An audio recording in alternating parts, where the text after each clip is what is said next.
혹시 요즘 전통시장 가보신 적 있으신가요? 어릴 적 어머니 손을 잡고 시장에 갔던 따뜻한 기억, 맛있는 것도 많고 구경할 것도 많고 상인분들 인심도 좋아서 정말 정겨운 공간으로 기억하는 분들 많으실 겁니다. 그런데 지금은 그 정겨운 전통시장의 발길이 점점 뜸해지고 있는 게 현실입니다. 놀랍게도 최근 1년 사이 전국 전통시장 내 상점 수가 무려 5,000개 넘게 줄어들었다고 합니다.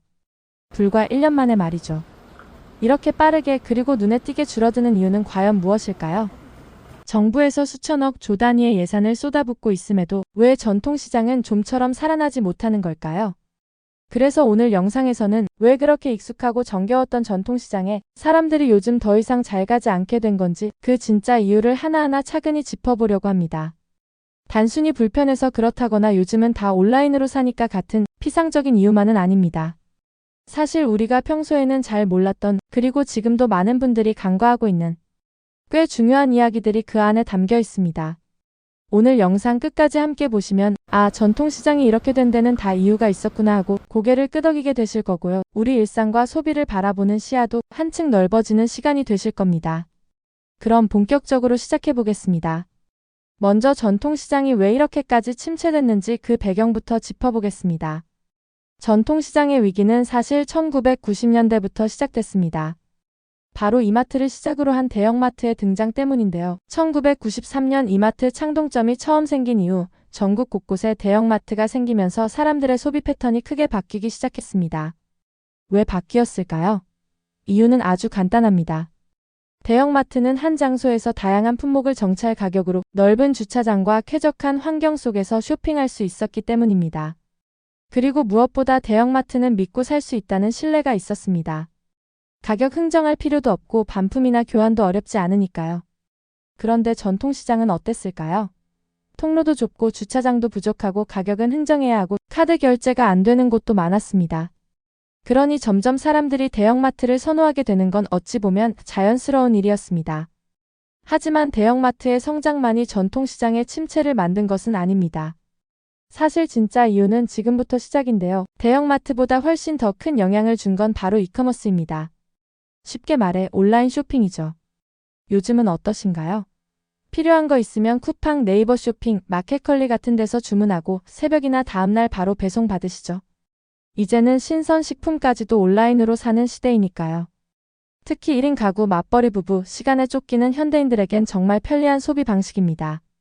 하지만 전통시장은 이 변화에 제대로 대응하지 못했습니다. 온라인 판매 시스템도 없고 배달도 잘 안 되고 무엇보다 시간과 편의를 중시하는 현대 소비자의 니즈를 충족하지 못한 겁니다. 그리고 또 하나 아주 중요한 이유가 있는데요. 그럼 바로 정찰제의 문제였습니다. 이건 중년 이상 분들이라면 더 공감하실 텐데요. 전통시장에서 물건을 살 때 가격 흥정을 해야 하는 경우가 많았습니다. 물론 그걸 하나의 재미로 여기는 분들도 계시지만 그렇지 않은 사람들에겐 스트레스가 될 수 있습니다. 똑같은 물건인데 누구는 싸게, 누구는 비싸게 사는 불공정함이 느껴질 수도 있다는 거죠. 반면 대형마트나 온라인 쇼핑은 정찰제가 철저하게 지켜지기 때문에 이런 불편함이 없습니다. 또 요즘 세대는 레고 문화 자체에 익숙하지 않기도 합니다. 그리고 또 하나, 소비자들이 전통시장을 찾기 망설이게 되는 이유 중 하나는 바로 위생과 신뢰의 문제인데요. 물론 예전보다는 훨씬 개선됐고 요즘엔 시장마다 자율위생 점검도 활발하게 이뤄지고 있지만 여전히 일부 장소에서는 이 문제들이 아쉽게 느껴지는 경우도 있습니다. 예를 들어서 포장되지 않은 채로 노출된 반찬이나 튀김류가 하루 종일 진열돼 있는 걸 보면 저걸 사도 되나? 하는 생각이 들 수도 있습니다. 특히 요즘처럼 위생에 민감한 시대에는 그런 작은 요소 하나까지 소비자 입장에서는 충분히 고려 대상이 됩니다. 또 이런 경우도 간혹 있습니다. 상추나 깻잎처럼 겉으로 보기엔 멀쩡해 보이는데 막상 집에 와서 펼쳐보면 안쪽에 시들거나 상한 잎이 몇 장 섞여 있는 경우가 있죠. 물론 장사하시는 분들 입장에서도 모든 상품을 하나하나 다 확인하긴 어렵고 일부러 그러신 건 절대 아니겠지만 소비자 입장에서는 아쉬움이 남을 수밖에 없습니다. 마트에서는 그런 일이 잘 없었는데 싶은 거죠. 대형마트나 온라인 쇼핑몰은 이런 문제가 생기면 환불 교환이 가능하니 소비자 입장에서는 안심이 됩니다. 사실 이 차이는 생각보다 크잖아요. 그리고 또 하나 작지만 의외로 중요한 게 결제 환경입니다. 아직까지 일부 전통시장에서는 5,000원 미만은 카드가 안 되거나 현금만 되는 곳도 종종 있는데요. 이럴 때 에이 그냥 마트 가자 하게 되는 거죠. 소비자 입장에선 꼭 큰 불편이 아니더라도 이런 일이 자주 쌓이면 심리적 거리감이 생기는 겁니다. 그렇다면 정부는 그동안 부진했던 전통시장을 위해 아무런 노력을 하지 않았던 걸까요? 그건 아닙니다. 사실 정부는 지난 10년 넘는 시간 동안 정말 많은 지원과 시도를 해왔습니다. 전통시장을 살리겠다고 수천억 조 단위의 예산을 투입했고요. 대형마트에 대한 규제도 강하게 시행해왔습니다. 가장 대표적인 게 바로 의무 휴업일 제도죠. 대형마트가 한 달에 2번 일요일마다 문을 닫도록 한 건데요. 그 시간에 소비자들이 자연스럽게 전통시장으로 발길을 돌리길 기대했던 겁니다. 그런데 실제로는 어땠을까요? 결과적으로 그 소비자들은 전통시장 대신 편의점이나 온라인 쇼핑으로 이동했습니다. 그리고 더 충격적인 건 대형마트가 문을 닫으면 오히려 그 지역의 전통시장도 함께 침체되는 경향이 있었다는 연구 결과도 나왔습니다. 왜일까요?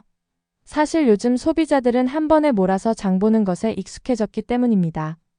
대형마트 옆에 전통시장이 있으면 마트에서 필요한 걸 사고 나서 남은 품목은 시장에서 사는 식으로 병행 소비를 했던 거죠.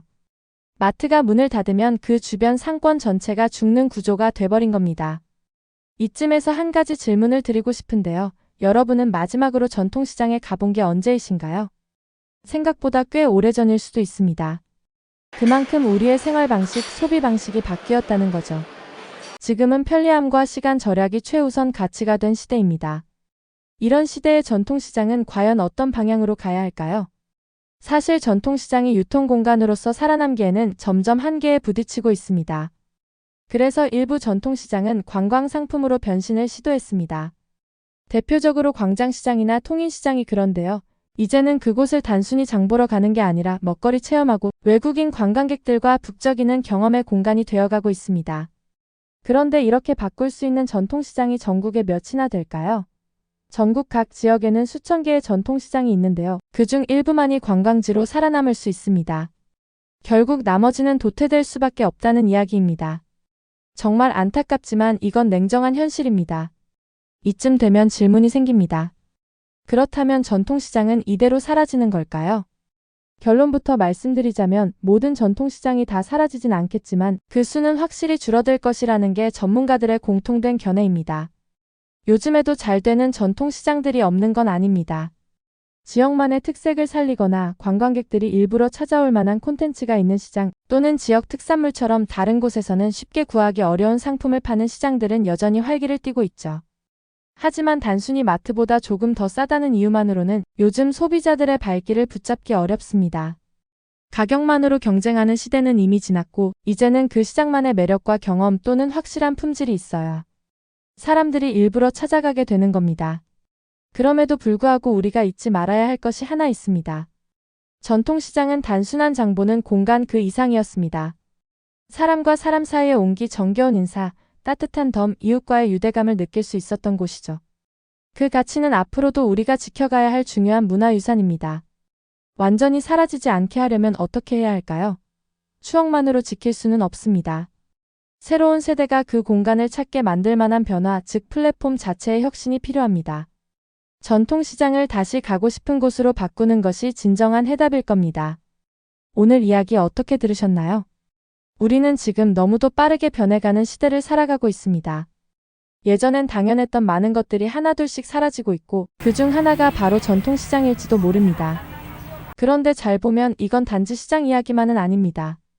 우리가 살아가는 일상 전체가 바뀌고 있다는 신호일 수도 있죠.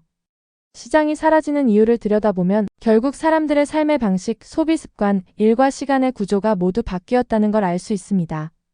그리고 그런 변화는 단지 시장에만 영향을 주는 게 아닙니다. 퇴사 이후, 은퇴 이후의 삶을 고민하는 분들께도 똑같이 적용됩니다. 그래서 저희도 늘 고민합니다. 앞으로 뭘 하며 살아야 할지, 어떤 선택이 더 나은지. 이 채널은 그런 현실적인 해답을 여러분과 함께 찾아가는 공간이 되었으면 합니다. 급변하는 세상의 속도를 따라잡기 위해 우리는 계속해서 경제의 변화를 추적하고 그 안에서 우리의 미래를 어떻게 준비해야 할지를 함께 고민할 겁니다. 앞으로도 여러분의 돈과 직결되는 경제정보, 창업 트렌드, 리스크 관리법 등을 꾸준히 전해드릴 예정이니 영상이 도움이 되셨다면 좋아요 눌러주시고 구독과 알림 설정도 잊지 말아주세요. 오늘도 긴 영상 시청해주셔서 진심으로 감사드리고요. 그럼 다음 영상에서 다시 뵙겠습니다.